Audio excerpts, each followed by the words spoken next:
তোমার হাতে যে লাঠি আছে দরজায় করাঘাত করো, একটা বাড়ি মারলি লাঠি দিয়া 90টি দরজা আল্লাহ খুলে দিয়ে দিলে। এক বাড়ি দিয়ে 90টি দরজা খোলা হয়ে গেল। সব নবীরা পার্লামেন্টে দাওয়াত দিতেন, আর আমরা দাওয়াত দিই মসজিদের ভিতরে, ঠিক কিনা বলে? আমাদের দাওয়াত কোথায় চলে? মসজিদের মধ্যে দাওয়াত হয়। মসজিদে দাওয়াত দিয়ে আল্লাহর কোরআন পার্লামেন্টে কায়েম হবে না, রাজপথে থেকে দাওয়াত দিতে হবে। নবীদের দাওয়াত ছিল পার্লামেন্টে। আল্লাহ বলছেন ইযহাব ইলা ফিরআউনা ইন্নাহু তাগা, এই কালেমার দাওয়াত নিয়ে দাও পার্লামেন্টে। কারণ পার্লামেন্ট সদস্য যদি কালেমালা হয়ে যায়, গোটা দেশের মানুষ কালেমালা হয়ে যাবে। অবস্থি যশোরবাসী কোরআনে কারীম শুনতে আসতে পেরে খুশি না বেদা? খুশি না বেদা? কারা কারা খুশি আছেন দুহাত তুলে দেখা।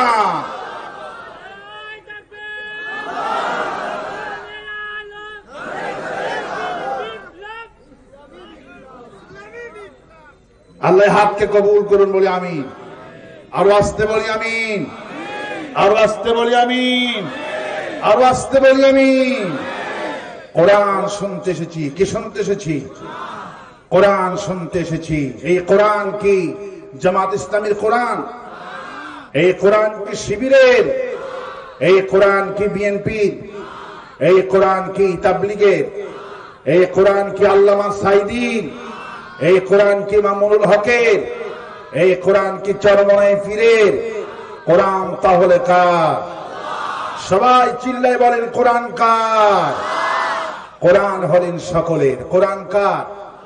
আল্লাহ আমাদেরকে নাজিল করে দিয়েছেন মুহাম্মদ সাল্লাল্লাহু আলাইহি ওয়াসাল্লামের মাধ্যমে। কোরআন হলেন যিকরুল লিল আলামিন। এই কোরআন হলো সকলের। কোরআন কার?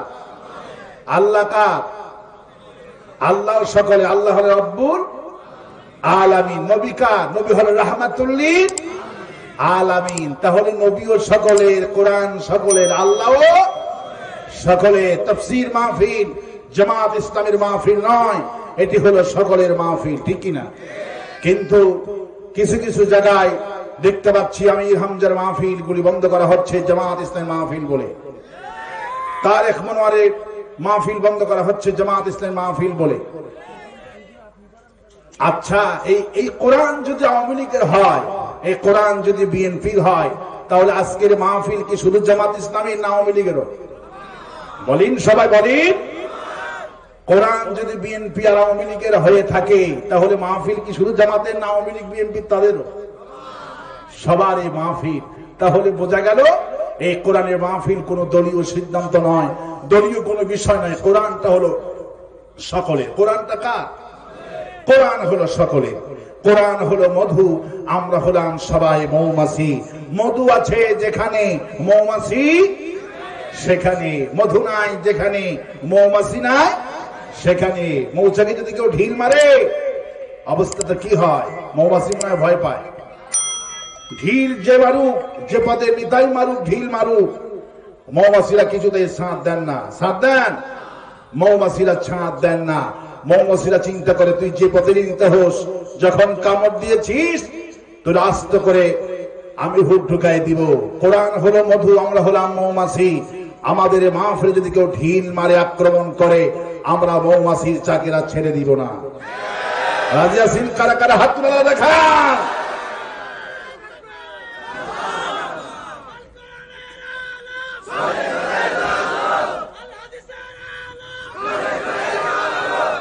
কোরআন শুনতে এসেছি, পড়ছি আলহামদুলিল্লাহ।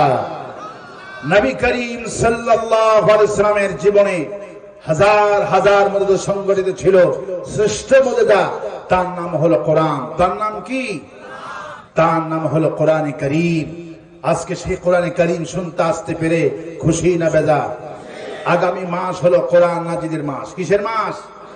কোরআন নাজিলের মাস, তাকওয়ার মাস, কোরআন নাজিলের মাস। আজকে আলোচনা হবে কোরআন থেকে। কার থেকে আলোচনা হবে? কোরআনে কারীম থেকে আলোচনা করার ইচ্ছা পোষণ করেছি। লম্বা চড়া রাত কিছু কালি করবো না, ঠিক মতো ছেড়ে দিব। আজকে কোরআনে কারীমের এই মাহফিলে আমি আসতাম না, কিন্তু আপনাদের এই জাহাঙ্গীর ভাই আমার মহব্বতের মানুষ, তার কারণে এসেছি। ওনার ফ্যামিলি অসুস্থ, দোয়া চাই আল্লাহ পাক ওনার ফ্যামিলিকে অসুস্থ থেকে সাফায়ে কামিলা নসিব করে দেন। বলি আমিন। আমি অনেকগুলি স্যার আজকে এসেছেন, দামি মানুষগুলি এসেছেন, আমার মতো ছোট্ট ভাঙ্গাছেরা মানুষ আপনাদের থেকে কি ইলম দিবে? যতটুকু ইলম আল্লাহ আমাকে দিয়েছেন, সুবহানাকা লা ইলমা লানা ইল্লা মা আল্লামতানা ইন্নাকা আনতাল আলিমুল হাকিম। আল্লাহ পাক আমাকে যা ইলম দিয়েছেন সেই ইলমটুকু আপনাদেরকে দেওয়ার চেষ্টা করব। আজকে আলোচনা হবে কোরআনে কারীমের 112 নম্বর সূরা, যেটি সবার মুখস্থ আছে। 12 নম্বর সূরার নাম বলেন। এই সূরাটার নাম কি? সূরা আল ইখলাস। কি নাম বললাম? কুল হু সূরাটা মুখস্থ আছে না সবার? এই সূরাটা জানা সূরা, অনেক পড়েছেন জীবনে, অনেক পড়েছেন। এটি একটি জানা সূরা। আমি এখান থেকে আজকে আলোচনা করতে চাই। আমার সাথে সব মুসলমান গলা ছেড়ে দিয়ে পড়েন, আউযু বিল্লাহি মিনাশ শাইতানির রাজীম, বিসমিল্লাহির রহমানির রহিম, কুল হুয়াল্লাহু আহাদ, আল্লাহুস সামাদ, লাম ইয়ালিদ ওয়া লাম ইউলাদ ওয়া লাম ইয়াকুল লাহু কুফুয়ান আহাদ। সুবহানাল্লাহ বলেন। নবী করিম সাল্লাল্লাহু আলাইহি সাল্লাম এই সূরা যখন নাযিল হচ্ছেন, রাসূলুল্লাহ পার্লামেন্টের সামনে গিয়ে ঘোষণা করছেন, লা ইলাহা ইল্লাল্লাহ, জোরে লা ইলাহা। চা কোথায় আছে? লা ইলাহা ইল্লাল্লাহ মুহাম্মাদুর রাসূলুল্লাহ। সব নবীরা আল্লাহর দাওয়াত দিয়েছে। কয় আল্লাহর দাওয়াত দিয়েছেন? নবীজি টার্গেট করলেন, আজকে আমি দারুন নাদওয়া পার্লামেন্টের সামনে গিয়ে কোরআনে কারীমের দাওয়াত দিব। রাসূলুল্লাহ টার্গেট করলেন।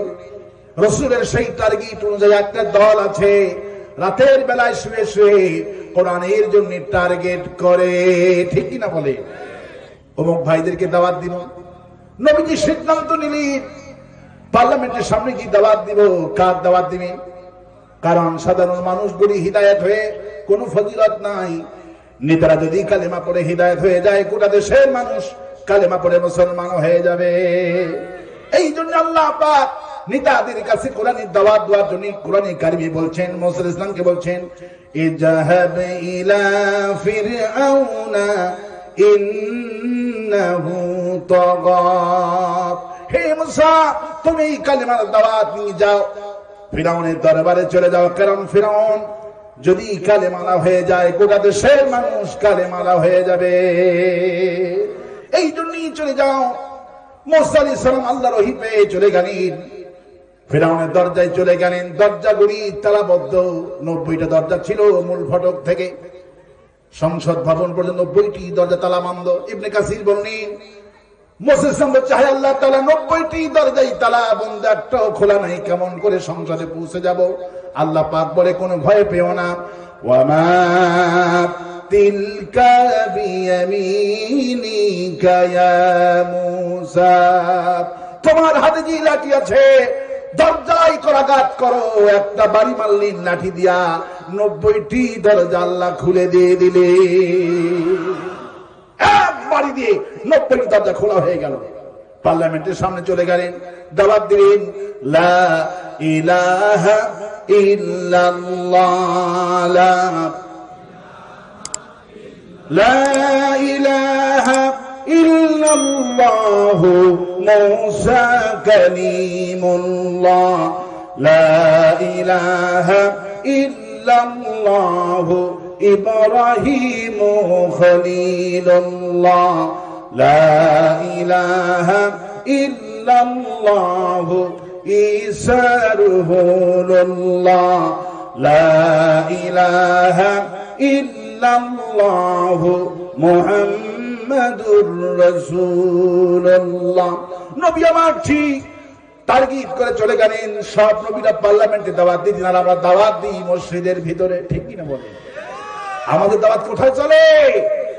মসজিদের মধ্যে দাওয়াত হয়। মসজিদে দাওয়াত দিয়ে আল্লাহর কোরআন পার্লামেন্টে কায়েম হবে না, রাজপথে থেকে দাওয়াত দিতে হবে। নবীদের দাওয়াত ছিল পার্লামেন্টে। আল্লাহ বলছেন ইযহাব ইলা ফিরআউনা ইন্নাহু তাগা, এই কালেমার দাওয়াত নিয়ে দাও পার্লামেন্টে। কারণ পার্লামেন্ট সদস্য যদি কালেমালা হয়ে যায়, গোটা দেশের মানুষ কালেমালা হয়ে যাবে। আর আমার দেশে শুধু মসজিদের মাহফিলে আমরা ব্যস্ত আছি, এইটা দিয়ে আল্লাহ রাজ কায়েম হবে না। নবীজি কালেমার জিকির শুনে নিতারা বের হয়ে আসলেন। মুহাম্মদ সাল্লাল্লাহু আলাইহি সাল্লাম ভাতিজা, কার দাওয়াত দিতেছো? বলল, আমি দাওয়াত দিচ্ছি একজনের, যিনি ছাড়া কোনো ইলাহা নাই, যিনি আমাদেরকে বানিয়েছে। নিতাদের একটা প্রশ্ন হলো, মুহাম্মদ সাল্লাল্লাহু আলাইহি সাল্লাম ভাতিজা, বুঝলাম তোমার আল্লাহ আমাদেরকে বানিয়েছেন, তিনি থাকেন কোথায়? আর রহমানু আলাল আরশি ইস্তাওয়া, আল্লাহ আরশে সীমাসীন। সুবহানাল্লাহ বলেন। বুঝলাম আল্লাহ আরশে আছে, কিন্তু একটা প্রশ্ন যদি জবাব দিতে পারো আমরা মুসলমান হয়ে যাব। কোন সুবহানাল্লাহ। কি প্রশ্ন বাবা? বলে, প্রশ্ন হলো একটা, তোমার আল্লাহ আমাদেরকে বানিয়েছে, তোমার আল্লাহকে কে বানিয়েছে বলো? নবীজি দেখুন এই কথা শুনে চুপ করে বসে আছেন। জিবরাইল আমিন আর দেরি করলেন না। ওয়ামা ইয়ানতিকু আনিল হাওয়া, নবী তো আমার কোনো কথাই মন করা বলেন না, যতক্ষণ পর্যন্ত হিনাকে করে। আল্লাহ হিনা করি, নবী আমার বসে আছেন। জিবরাইল আমিন হাজির, হুজুর কোনো টেনশন করবেন না। এদের প্রশ্নের জবাবে আল্লাহ রাব্বুল আলামিন 4টি আয়াত এই মাত্র নাজিল করে দিল। কুল হুয়াল্লাহু আহাদ, পড়েন কুল হুয়াল্লাহু আহাদ আল্লাহুস সামাদ লাম ইয়ালিদ ওয়া লাম ইউলাদ ওয়া লাম ইয়াকুল লাহু কুফুয়ান আহাদ। বলো আল্লাহ এক, তিনি একক, তিনি অদ্বিতীয়, তার কোনো শরীক নাই। আল্লাহুস সামাদ, তিনি মুখবিক্ষহীন। লাম ইয়ালিদ, তিনি কাউকে জন্ম দেয়নি। ওয়া লাম ইউলাদ, তাকেও কেউ জন্ম দেয়নি। ওয়া লাম ইয়াকুল লাহু কুফুয়ান আহাদ, আকাশ আর জমিনে আল্লাহর সমকক্ষ কেউ নাই। সুবহানাল্লাহ। নবী করিম সাল্লাল্লাহু আলাইহি সাল্লাম বললেন, এই সূরা যদি কোনো মুসলমান রাতের বেলা শুয়ে শুয়ে 3 বার পড়ে, কয়বার?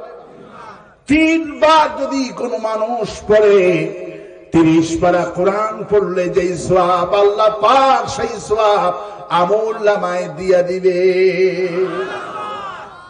নবীজির সামনে সাহাবীরা বসা, নবীজি বলে আবার বললেন, ফ্যান আছে নাকি? ফ্যানের ব্যবস্থা করেন তো একটা, খুব গরম লাগছে। আমার ভাইরা,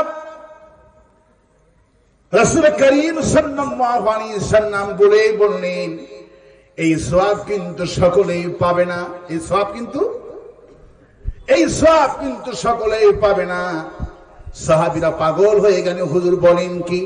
আমাদের মাথাও টুপি, আপনার মতোই জুব্বা, নামাজ পড়ি আপনার পিছনে, সওয়াবটা আমরা পাবো না কেন? নবীজি বললেন, সওয়াব তোমরাই পাবা। আমার খাব্বাবের মতো, বিলালের মতো, আমির হামজার মতো যদি কোরআনটা যেমন পড়ছো, কোরআনটা যদি তোমরা মানো ব্যক্তিতে, পরিবারে, সমাজে, রাষ্ট্রে কোরআন পড়ছো যেমন, যদি কোরআন দিয়ে সমাজটা চলুক, এটা যদি চাও আল্লাহ তোমাদেরকে সেই সওয়াব দিয়ে দিবে।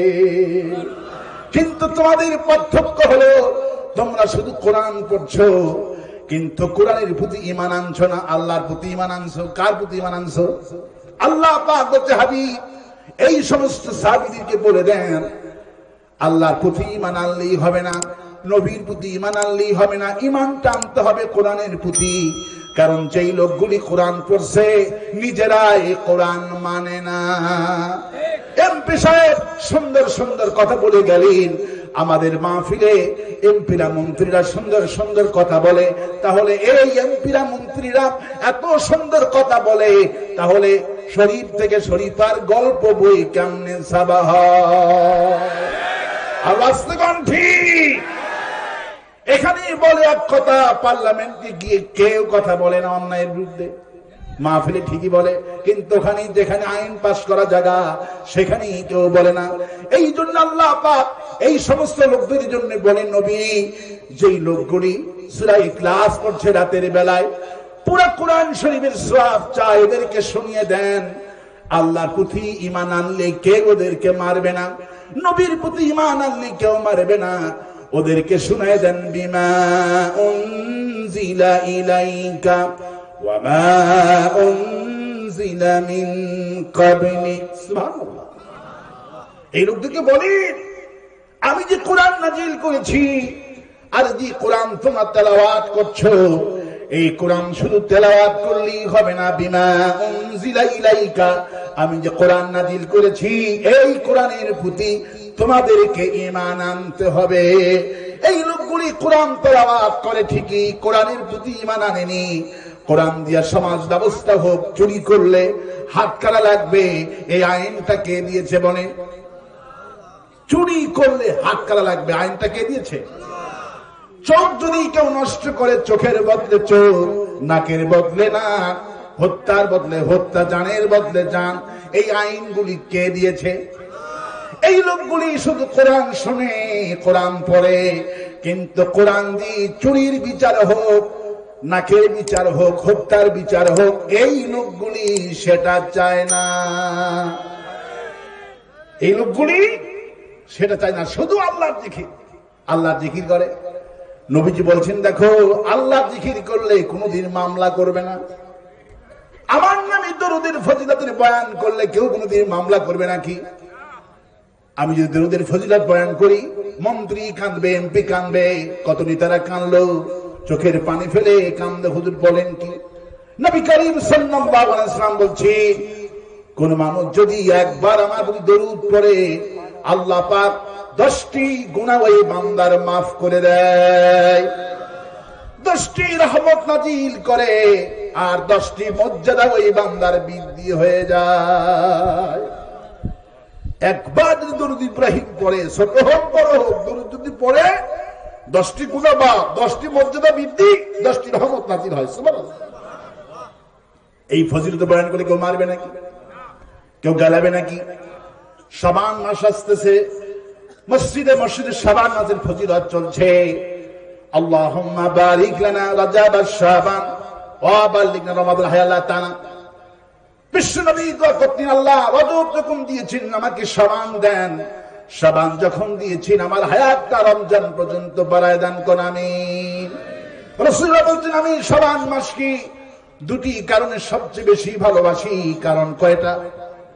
দুটি কারণে ভালোবাসি। নাম্বার 1, আমি এই জন্য শাবান মাসকে বেশি ভালোবাসি, এই মাসে আল্লাহ পাক আমার মনের আশা পূর্ণ করে বাইতুল মুকাদ্দাস থেকে হারাম শরীফকে আল্লাহ আমার জন্য কিয়ামত পর্যন্ত কিবলা বানাইছে। আগে প্রথম কিবলা ছিল বাইতুল মুকাদ্দাস, মসজিদে আকসা। আল্লাহ আমার মনের ইরাদা অনুযায়ী আল্লাহ মসজিদ হারামকে কিবলা বানালো। এটি হলো ওই আপনার হিজরতের পরের বছর।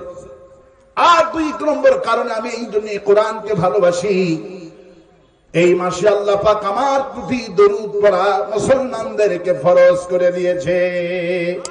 ইয়া আইয়ুহাল্লাযীনা আমানু, পারেন না? সাল্লু আলাইহি ওয়া সাল্লিমু তাসলিমা। যারা ইমানদার ইমানদারের খবরদার, তারা যেন আমার নবীর দরুদ পড়ে ভুলে যাও না। আমার নবীর প্রতি, পরিবারের প্রতি দরুদ পড়াকে আল্লাহ ফরজ করে দিলাম। এই রকমের পয়েন্ট যদি করি, কেউ বাধা দিবে?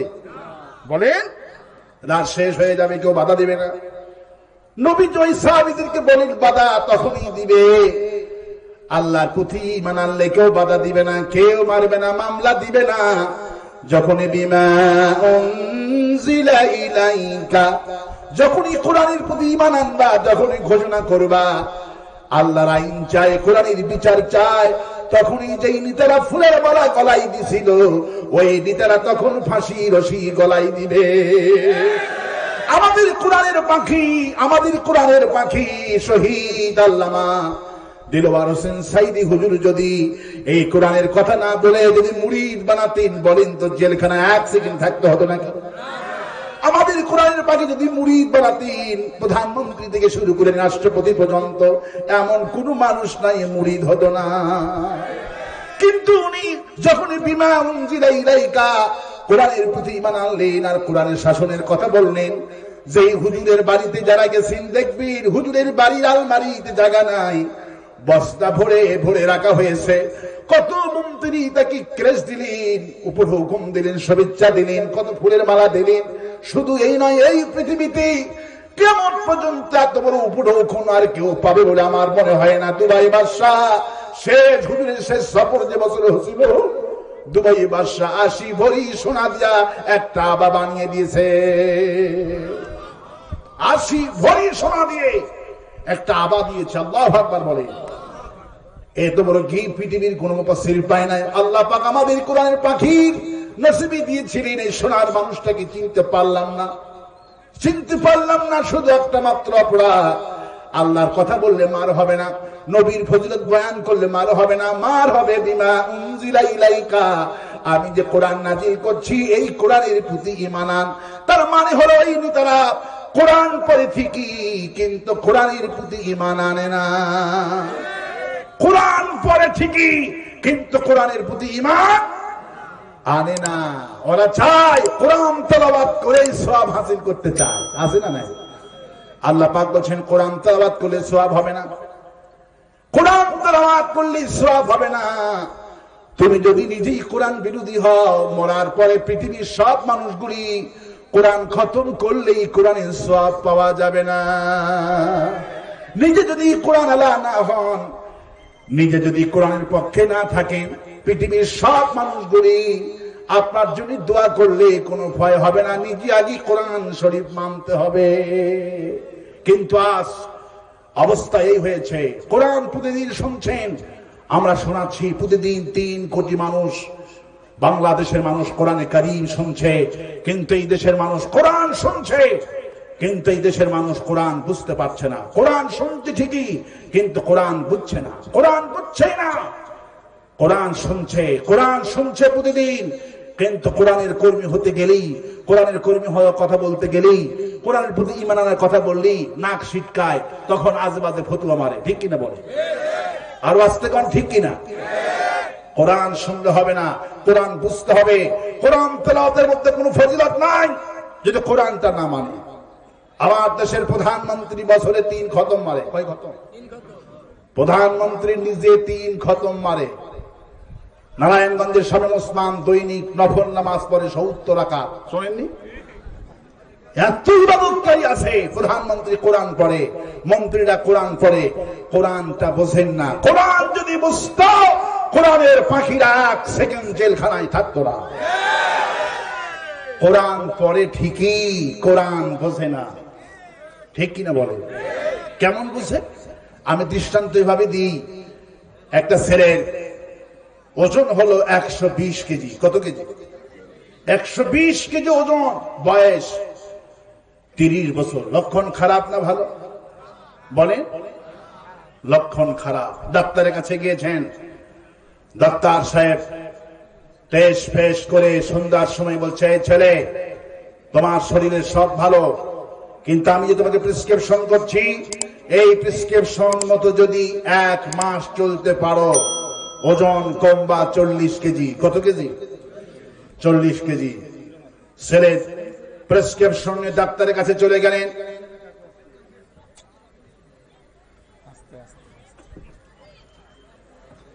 ডাক্তারের কাছে চলে গেলেন, যেখানে ওষুধ বিক্রি করে ডিসপেন্সারি, সেখানে চলে গেলেন। ওষুধ যারা বিক্রি করে প্রেসক্রিপশন নিয়ে দেখে, ইন্নালিল্লাহ, ডাক্তার সাহেব কোন ওষুধই লেখেনি, লিখেছেন সকালে 3 রুটি, বিকালে 3 রুটি, এই হলো তোমার চিকিৎসা। ছেলে চিৎকার দিয়ে বলে, কি বলছেন? কয় না, ডাক্তার সাহেব তোমার কোন ওষুধই লেখেনি, সকালে 3 রুটি, বিকালে 3 রুটি। ছেলে প্রেসক্রিপশন নিয়ে এবার টান করে ডাক্তারের কাছে হাজির। ডাক্তার সাহেব 800 টাকা ভিজিট দিলাম, 10,000 টাকা টেস্ট করলাম, একটা ওষুধ যে দিলেন না। ডাক্তার বললো, ওষুধ কিভাবে দিব বড়, তোমার কোনো অসুখই নাই। আমি যে প্রেসক্রিপশন করছি, আমার প্রেসক্রিপশন যদি ফলো করে 1 মাস চলতে পারো, ওজন কমবে 40 কেজি। কত কেজি? ওজন কমবে 40 কেজি। ছেলে বলছে, ছাড়, ঠিক আছে, বুঝছি, তুমি সকালে 3 রুটি, বিকালে 3 রুটি, এই হলো তোমার চিকিৎসা। ছেলে দরজার কাছে যেতে না যেতেই আবার ব্যাক করে এসে বলছে, স্যার আর একটা কথা জিজ্ঞেস করার বাকি ছিল। বলো, কি কথা? স্যার, এই যে সকালে 3 রুটি আর বিকালে 3 রুটি দিয়েছেন, এই রুটিটা আমি ভাত খাওয়ার আগে খাবো না পরে খাবো?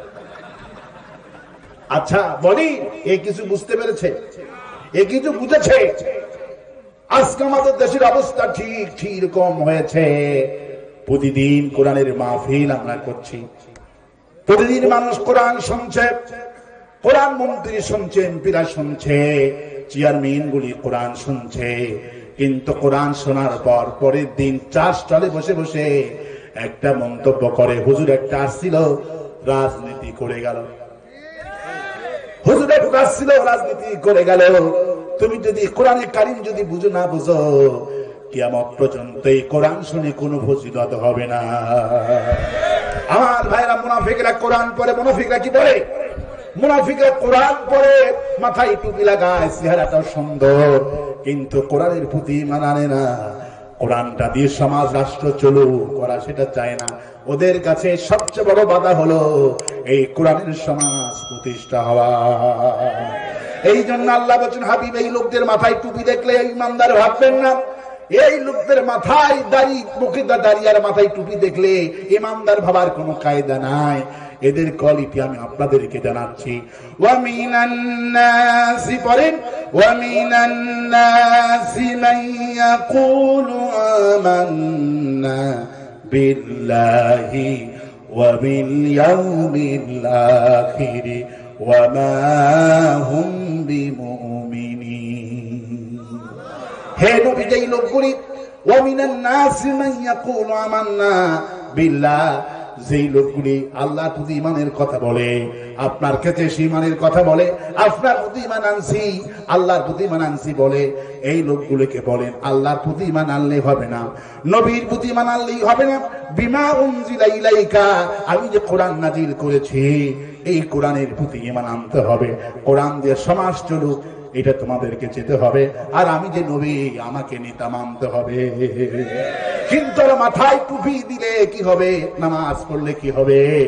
আমার রাসূলকে নেতা মানে না, আমার রাসূলকে নেতা মানে না। রাসূল কারীম সাল্লাল্লাহু প্রেসিডেন্ট হয়ে গেছে, আর বিশ্বনবী মদিনার প্রেসিডেন্ট। খায়রুল কুরুনি কারনি, বিশ্বনবী বলছেন সর্বশ্রেষ্ঠ যুগ আমার যুগ। কোরআনে কারিমের রাজ কায়েম হয়ে গেল, পার্লামেন্ট গঠন করা হলো। নবীজি পার্লামেন্টে যেদিন বিল যখন পাস করলেন, বুখারীতে এসেছে নতুন ইতিহাস, আপনাদেরকে শোনাতেছি। জীবনে হয়তো কোনো হুজুর এই কথা বলতে পারে নাই। আজকে নতুন কাহিনী শোনাই। বিশ্বনবী পার্লামেন্টে যেদিন নতুন বিল আনে, সেই বিলে বিশ্বনবী বলছেন আমার দেশে 1 নম্বর ভিআইপি ব্যক্তি হবে যারা কোরআনের হাফেজ, তাদেরকে 1 নম্বর ভিআইপি ব্যক্তি হিসাবে আমার রাষ্ট্র গণ্য করে দিবে। সাহাবীরা অবাক হয়ে গেল, হুজুর কিছুই বুঝতে পারলাম না, এই দেশে কত শিক্ষিত লোক আছে, তারা কি ভিআইপি হবে না? নবীজি বলছেন না, মিরাজি কি আমি দেখেছি জান্নাতের সর্বোচ্চ চূড়ায় দেখেছি হাফেজ কোরআন গুলি বসে বসে কোরআন পড়ছে। আল্লাহ আমাকে বলেছেন, হাবিব, যে হাফেজ গুলি কোরআন দুনিয়াতে পড়েছে, কোরআন দিয়ে জীবন চালিয়েছে, সমাজ রাষ্ট্র চালিয়েছে, দুনিয়াতে ওদের কানে পাওয়া দিছিলাম, আর আখিরাতের পর জান্নাতে সর্বোচ্চ চূড়া হাফেজদের দিয়েছি। সেদিন জান্নাতের ভেতরে হাফেজেরা সর্বোচ্চ চূড়ায় থাকবে। হুজুর বলছেন জান্নাতে দেখেছি সর্বোচ্চ মিনার হাফেজ কোরআন দে। সুতরাং আমার পার্লামেন্টে আমি হাফেজদের জন্য 1 নম্বর ভিপি বানায়া দিলাম। রাসূলুল্লাহ পার্লামেন্টে হাফেজদের জন্য বিল পাস করেছে, আর আমার দেশে হাফেজদের ফাঁসি দেওয়ার জন্য আইন পাস করা হয়। আর রাস্তা কোন ঠিক? তাহলে বলেন তো, এরাও কোরআন পড়ে কিনা পড়ে? আর আস্তে বলেন কেন? হজ করে না করে না? যাকাত দেয় কি দেয় না? মসজিদ বানায় কি বানায় না? এরা মসজিদ বানায়, হজ করে, যাকাত দেয়। আর যারা আল্লাহর আইন চায়, যেই লোকগুলি এদেরকে ধরে ধরে ফাঁসিতে ঝুলায়, যারা আল্লাহর আইন যারা চায়, যারা কোরআনের শাসন যারা চায়, এদের নামে মামলা লাগায়। আর রাতের বেলায় পরে কুল হু আল্লাহু, কুল হু আল্লাহু। আল্লাহ কয়, এই মুনাফিকি ডাক আমি শুনি না। আমার বন্ধুগণ, রাসূল কারীম সাথে প্রেসিডেন্ট হয়ে গেলেন। আজ রাসূল মদিনার প্রেসিডেন্ট। রাসূল নামাজ পড়ে বসে আছে, হঠাৎ করে বিশ্ব নবীর আপন ফুফাতো ভাই, নাম হলো জুবাইর রাদিয়াল্লাহু তাআলা, ছোট ফুফুর ছেলে জুবাইর রাদিয়াল্লাহু আনহু বিশ্ব নবীর সামনে বসা। রাসূল বলছেন, জুবাইর মসজিদে আসছো কেন? বাড়ি চলো, তোমার কিছু খাওয়াবো। সুবহানাল্লাহ। আমার ফুফু আম্মা কেমন আছে? ভাইয়া খুবই ভালো আছে। ভাইয়া খাবো না, একটা মীমাংসার জন্য আসছি। আপনি এখন মন্ত্রী, এই দেশের রাষ্ট্রপ্রধান, আমার হলো এই প্রতিবেশী, এই জিহাদেও যায়, আপনার পেছনে নামাজ পড়ছে ফজরে, খুব বড় দানশীল ব্যক্তি। হুজুর আমার এই প্রতিবেশী, আমাদের দুইজনেরই পানি আমাদের জায়গার উপর দিয়ে যায়, কিন্তু হঠাৎ করে সে তার জায়গা বন্ধ করে দিয়েছে, বলছে না আমার পানিও তোমার জায়গার উপর দিয়ে যাবে। হুজুর শুনে মিলে রায়টা দিলেন জুবাইর রাদিয়াল্লাহু আনহুর পক্ষে। মসজিদ থেকে বের হয়ে গেলেন। ওই মুনাফিক মুসলমান, মাথায় টুপি, সুন্দর নুরানি চেহারা, উনি বলছেন, জুবাইর শোনো, রাসূল সাল্লাল্লাহু আলাইহি ওয়াসাল্লাম তোমার ফুফাতো ভাই হওয়ার কারণে স্বজন প্রীতি করেছে, এই বিচার আমি মানি না। আমার সন্দেহ হচ্ছে, নাউজুবিল্লাহ, আমার সন্দেহ হচ্ছে, আমি এই বিচার মানি না। আমি যেতে চাই, আমার একজন পছন্দ বিচারক আছে, ইয়ং জাস্টিস ম্যান, নাম হলো ওমর ফারুক রাদিয়াল্লাহু আনহু। আমি ওমরের কাছে যেতে যাচ্ছি। বলল, অসুবিধা নাই, চলো। অসুবিধা নাই, চলো, চলে যাও, আমার তো কোনো অসুবিধা নাই, গেলেই হলো। এবার জুবাইর আর মুসলমান চলে গেলেন ওমরের কাছে। ওমর জুবাইরকে দেখে পাগল হয়ে গেলেন। জুবাইর এত সকালে আসছে কেন? বলল, ওমর এসেছি বিচারি সানি করার জন্য। ওমর শুনেই প্রশ্ন করলেন, সানি মানে দুই নম্বর বিচার, প্রথম বিচার কে করেছে? বলল, প্রথম বিচার করেছে আমার ভাইয়া মুহাম্মদ রাসূলুল্লাহ সাল্লাল্লাহু আলাইহি ওয়াসাল্লাম। বললে, তাহলে এখানে আসছে কেন? বলল, এই মুসলমান বিচার নবীর মানে না, আমার ভাইয়ার বিচার মানে না, ভাই নাকি স্বজন প্রীতি করেছে, এই জন্য আপনার কাছে আমি আসলাম। উনি নিয়ে এসেছে, বিচারটুকুন করেন। ওমর কোনো আর কথাই শুনলেন না। বলল, দাঁড়াও, আমি পারবো তোমার বিচারের স্থানে করতে। বাড়ির মধ্যে ঢোকেন। ইয়ামিন থেকে কিছুদিন আগে 12 কেজি ওজনের একটা তরবারি ওমরের বাড়িতে পৌঁছে গেছে। ওমর 12 কেজি তরবারি নিয়ে আসলেন। লোকটার মাথায় টুপি, হাতে তাসবিহ গুনতেছে ফজরে। ওমর রাদিয়াল্লাহু তাআলা আনহু লোকটার গর্দানে মেরে বলছেন, যেই ব্যক্তি বিশ্ব নবীর বিচার মানতে রাজি না, আমি ওমর তার বিচার এইভাবে করে দেই। গর্দানে মারলেন তরবারি, বালুর উপরে পড়ে গেল গর্দান। আর জুবাইর ভয় পেয়ে গেছে। উনি দৌড়াতে দৌড়াতে নবীর কাছে হাজির হয়ে গেলেন। নবী জুবাইরকে বলে, জুবাইর হাঁপাচ্ছ কেন, দৌড়াও কেন? জুবাইর বলে, ভাইয়া ওই যে সকালবেলা আসছিলাম একটা মুসলমানকে নিয়া, ওই মুসলমান বিচারটা পছন্দ আপনার হয় নাই বলে ওমরের দরবারে গেছিল। ওমর শুনে নিলে কোনো কথা বলেন নাই, তরবারি নিয়ে আসে লোকটার গর্দানে মারলেন। গর্দানটা পড়ে গেল। ওমরকে এইটা কাম করছে নাকি? এমনিতে ইসলামকে কেউ দেখতে পারছে না, এই কঠিন দুঃসময় ওমর এই কামটা কেন করলো? নবীজি তদন্ত কমিটি পাঠিয়ে দিলেন। আবু বকর তদন্ত কমিটি গঠন করে সরেজমিনে গেলেন। হুজুর সত্যি ওমরকে জিজ্ঞেস করেছি, ওমর বলছে আমি হত্যা করেছি। হত্যার বদলে হত্যা যদি হয়ে যায়, ওমর যদি হত্যার বদলে হত্যার আইন হয়ে যায়, ওমর যদি বলি হয়ে যায় ইসলামী আইনে, যদি ওমর যদি হত্যা হয়ে যায়, আমরা ওমর তো আর পাবো না। আবু বকর কান্দে, সাহাবীরা কান্দে, হুজুর ওমর তো নিজেই স্বীকার করেছে, সাক্ষীর তো দরকার নাই। ওমর বলছে, হ্যাঁ আমি হত্যা করেছি। হত্যার বদলে হত্যা, আল্লাহ যে আইনটুকুন দিয়েছে, ওমর যদি হত্যা হয়ে যায় আমরা তো পাগল হয়ে যাবো। হুজুর নবীজি শুনে কান্দে। নবীজি জহুর পড়লেন, নামাজ দেখে আল্লাহ কি আমার জন্য ওমরের জন্য কি পাঠায়। জহুর গেল, আসর চলে গেল। আসরের নামাজের পর নবী মসজিদ থেকে বের হন না, আল্লাহর কাছে কান্দে, আল্লাহ আমার সাহাবীরা পাগল হয়ে যাচ্ছে ওমরের জন্য। ওমর কি সত্যি দোষী নাকি? তুমি আমার জানায়া দাও। বেলা ডুবু ডুবু ভাব। জিবরাইল আমিন, আসসালামু আলাইকা রাসূলুল্লাহ, কোন টেনশন করবেন না, আপনার ওমরের পক্ষে সূরা নিসা 65 নম্বর আয়াতে কারিমা আল্লাহ নাযিল করে দিয়েছে। ফালা ওয়া وربك لا يؤمنون حتى يحكموك فيما شجر بينهم ثم لا يجدوا في أنفسهم حرجا مما قضيت ويسلموا تسليما فلا وربك আপনার রবের কসম করে বলছি কসম কে খাচ্ছে আল্লাহ আল্লাহ নিজেই কসম খাচ্ছে সুবহানাল্লাহ বলবেন না ওমরের জন্য আল্লাহ কসম খাচ্ছে ফালা ওয়া রাব্বিক আপনার রবের কসম করে বলছে হাত্তা ইউহাক্কিমুকা ফীমা শাজারা বাইনাহুম হে নবী ওই ব্যক্তি তো মুমিন হতে পারে না যেই ব্যক্তি আপনি বিচার করে দিলেন ওই ব্যক্তির মুখে যতই দাড়ি থাকুক আর টুপি পরায় থাকুক আর চেহারা নুরানি সুন্দর হোক না কেন আপনি বিচার করে দেওয়ার পর যেই ব্যক্তি আপনার বিচার না মেনে নেতা না মেনে ওমরের কাছে যায় এই ব্যক্তি তো কোনদিন মুমিন হতে পারে না সুতরাং ওমর কোন মুসলমানকে হত্যা করেনি ওমর হত্যা করেছে একজন মুনাফিককে আল্লাহু ইয়াশহাদু ইন্নাল মুনাফিকিনা লাকাযিবুন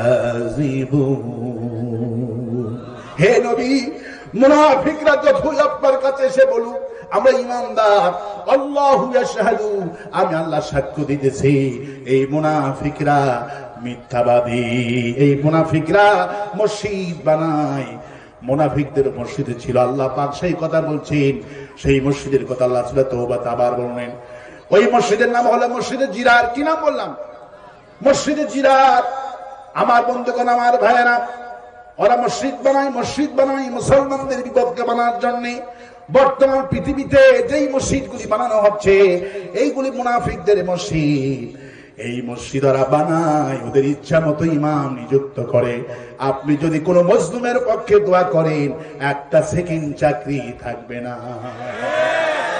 এই মসজিদ হলো মসজিদে জিরার আজকে আমি সব কোমরগুলো ফাঁক করে দিয়ে যাব কারণ জীবন যে কয়দিন আছি জানি না আর দেখা হবে কিনা আপনাদের সাথে জানা নাই তবে আল্লাহ আমাকে যে ঋণ দিয়েছে এই ঋণটুকুন দিয়া আপনাদেরকে আমি জান্নাতের আমল করাতে দিতে চাই আমার বন্ধুগণ আমার ভাইয়েরা মুনাফিকরা মসজিদ বানায় আমরা তো বুঝি না ওদের মসজিদ দেখে তো আমরা পাগল হয়ে যাই ওদের মসজিদ হলো মুনাফিকি মসজিদ আর ওদের মসজিদ কোটি কোটি টাকা খরচ করে মসজিদ বানায় মনে মনে ভাবি কত বড় ভালো লোক কিন্তু এই মসজিদ মুনাফিকেরাও বানাইছিল